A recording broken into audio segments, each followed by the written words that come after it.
Baron Charlton was utterly shocked to witness Roman's transformation. At that moment, he felt a genuine surge of fear. Realizing the gravity of his mistake, Baron Charlton hastily knelt and apologized, acknowledging that he should have followed the proper protocol. He admitted his negligence, confessing that in the heat of war, he had made a hasty and reckless decision. In a desperate tone, he pleaded with Roman to calm his anger. Witnessing this, the king of Cairo was taken aback, astounded to see a representative of Kronos so utterly humiliated. This suggested that something truly unprecedented had occurred. Roman, with an unwavering and serious expression, informed Baron Charlton that he did not believe in Kronos' so-called ceasefire proposal. Regardless of the terms, Roman declared, the logic of power could not be contained by mere treaties. His voice steady and commanding, Roman continued, if Kronos truly sought peace, then Baron Charlton should demonstrate genuine sincerity. Perplexed, Baron Charlton inquired what Roman meant by sincerity. Roman's reply was as shocking as it was resolute. If Kronos offered 500,000 gold coins as war reparations, then, and only then would Roman consider the ceasefire agreement. Baron Charlton, stunned, exclaimed that this was an outrageous demand. Roman's tone, however, did not waver as he reminded the Baron that countless innocent civilians had taken down in the war. The nation owed it to its people to ensure that their families' suffering was not in vain. If Kronos refused this condition, Roman warned, he would return to war without hesitation. Baron Charlton stood speechless, the weight of Roman's words leaving him in a state of stunned silence. He then cautiously asked whether the kingdom of Odelia would also be included in this demand. Roman's chilling response was sharp and cutting. Why was Baron Charlton inquiring about people who were not even with him? The terrifyingly cold stare Roman cast upon him made Baron Charlton realize the true nature of the man standing before him. The scene then shifted to the Kronos Empire, where Baron Charlton relayed the situation to the king of Kronos. He reported that if His Majesty gave the order, Kronos could nullify the negotiations and unleash the terror of the empire upon the world. However, the king of Kronos, his face twisted in rage, reprimanded Baron Charlton. He reminded the Baron that he had explicitly ordered these negotiations to succeed. His fury, however, was not merely due to the demand for 500,000 gold. What enraged him most was the fact that Baron Charlton had knelt before Roman, displaying such disgraceful weakness. The king of Kronos, his voice cold and commanding, ordered his knights to seize Baron Charlton. Terrified, Baron Charlton fell to his knees and begged for forgiveness, pleading that he had committed a grave sin.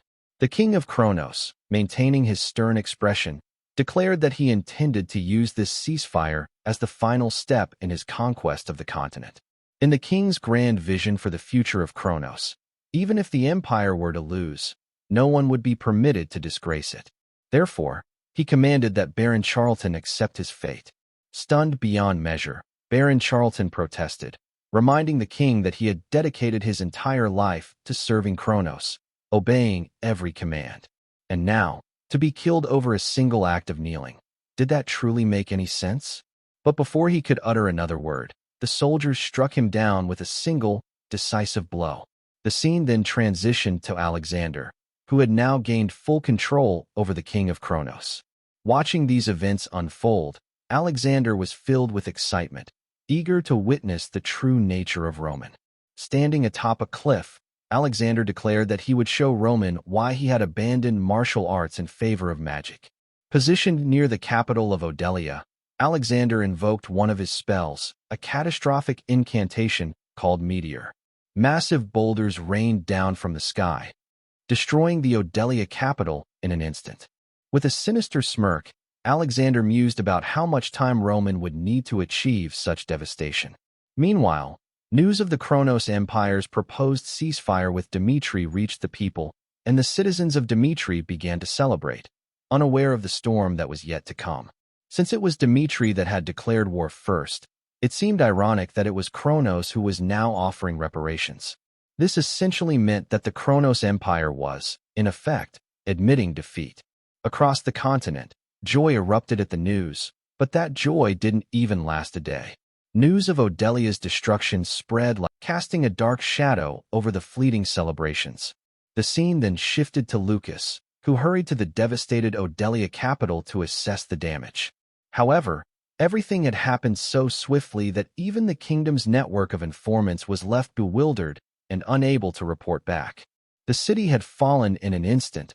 Nothing but magic of the highest order could have caused such devastation. As Lucas surveyed the ruins, one of his subordinates stumbled upon something unusual, his expression filled with shock. Lucas quickly approached and asked what was wrong. The subordinate hesitated, struggling to find words, before stating that this should have been impossible. Even just detecting the residual mana lingering in the capital had overloaded and broken the magical instruments, which suggested that the spell used wasn't just powerful, it was almost beyond comprehension. The subordinate added, trembling, that the spell might not have been of the eighth circle, but possibly of an even higher level. Lucas's eyes widened in disbelief at the notion of magic beyond the eighth circle, his mind reeling from the implications. Meanwhile, in a hastily convened emergency summit, representatives from the 6 nations, Dimitri, Cairo, Hector, Redford, Frank, and Umberto, gathered to discuss the crisis, excluding the kingdom of Odelia. The king of Frank spoke first, his voice shaking as he recounted what witnesses had reported. A massive object had fallen from the sky, destroying Odelia's capital in an instant. He trembled as he admitted that such power could not possibly belong to any mere human. Edwin, ever analytical, added grimly that this incident proved Kronos had not agreed to the ceasefire out of weakness. Through the destruction of Odelia, Kronos had sent an unmistakable warning to them all. Roman then addressed the gathered leaders, cautioning them not to be deceived by the supposed ceasefire. He warned that Kronos would inevitably declare war again, once they were fully prepared. Edwin, eyeing Roman carefully, then inquired if Roman truly believed they could triumph over Kronos. Roman's response was unwavering. Yes, he replied, though they had gathered under the banner of a new kingdom alliance. He had no intention of forcing anyone into sacrifice. However, he stressed that war would resume sooner or later. If the new alliance chose to stand with Dimitri, then Dimitri would never betray that trust. After the meeting, Roman stepped outside, lost in deep contemplation. He pondered the concept of ninth circle magic, magic so powerful that no ordinary human could possibly endure it. He knew that the moment more than 9 circles of magic were formed, the sheer force of nature itself, an ordinary human cannot endure it. Yet, the rumors surrounding the legendary ninth circle magic continued to echo in his mind. Even if Roman were to give it his all right now, he mused, it would still be impossible to withstand such power.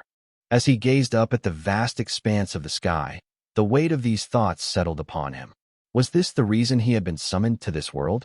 With a faint smirk, Roman whispered to himself, well then, I'll give it a try.